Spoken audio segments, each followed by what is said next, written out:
Oi, pessoal. Mais uma questão que tem sido falada e foi falada hoje no Congresso, com muita propriedade, em relação ao risco de câncer de intestino, ou também chamado câncer coloretal. Nós sabemos que esse câncer tem sido muito frequente, cada vez mais frequente no mundo ocidental. Não é uma exclusividade das pessoas que têm doença inflamatória intestinal, mas nós sabemos também que nossos pacientes que têm retocolite ulcerativa ou doença de Crohn que afeta o intestino grosso têm um risco aumentado de desenvolver com o tempo o câncer coloretal, tá?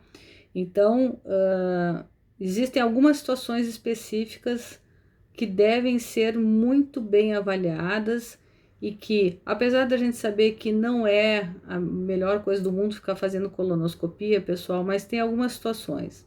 Se vocês têm mais de 8 anos do seu diagnóstico de retocolite ou Crohn de cólon, Crohn de intestino grosso, deve fazer um rastreamento e o seu médico vai informar para vocês de quanto em quanto tempo isso é importante, tá? Se tem doença inflamatória intestinal e ainda por cima tem algum familiar em primeiro grau, ou seja, pais, irmãos ou filhos com câncer no intestino, isso se torna ainda mais importante, tá?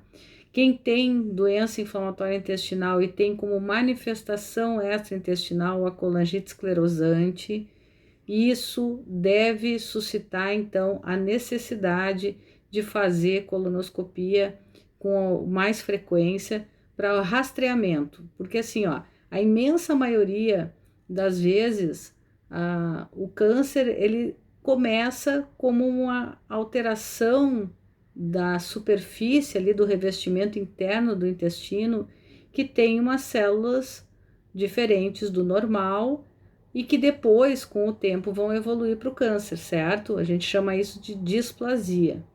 Então, esse é o objetivo, é fazer a colonoscopia e nós podermos detectar essas lesões que têm displasia, retirar essas lesões, sempre que possível, tá? Para evitar a evolução para o câncer. Então, por isso que é tão importante a gente não deixar de fazer um acompanhamento de perto para isso.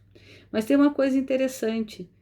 No início, nos trabalhos, nos estudos mais antigos, o risco era muito maior do que os estudos de hoje mostram. Embora seja um risco maior do que a população em geral, os estudos de hoje mostram que a grande questão é se a doença inflamatória intestinal está bem tratada, a inflamação cicatrizada, isso reduz muito a chance de desenvolver câncer de intestino. Chega a ficar próximo ao da população em geral, tá? Então, isso reforça duas coisas, né? Uma, a importância da vigilância do câncer de intestino, e a segunda é o tratamento adequado com a cicatrização do processo inflamatório para reduzir o risco de câncer. Então, os estudos atuais mostram que com remédios mais eficazes, com cicatrização de mucosa, a gente tem conseguido também reduzir o risco de câncer. Tá bom, pessoal? Não fujam da coluna. Beijo, tchau, tchau.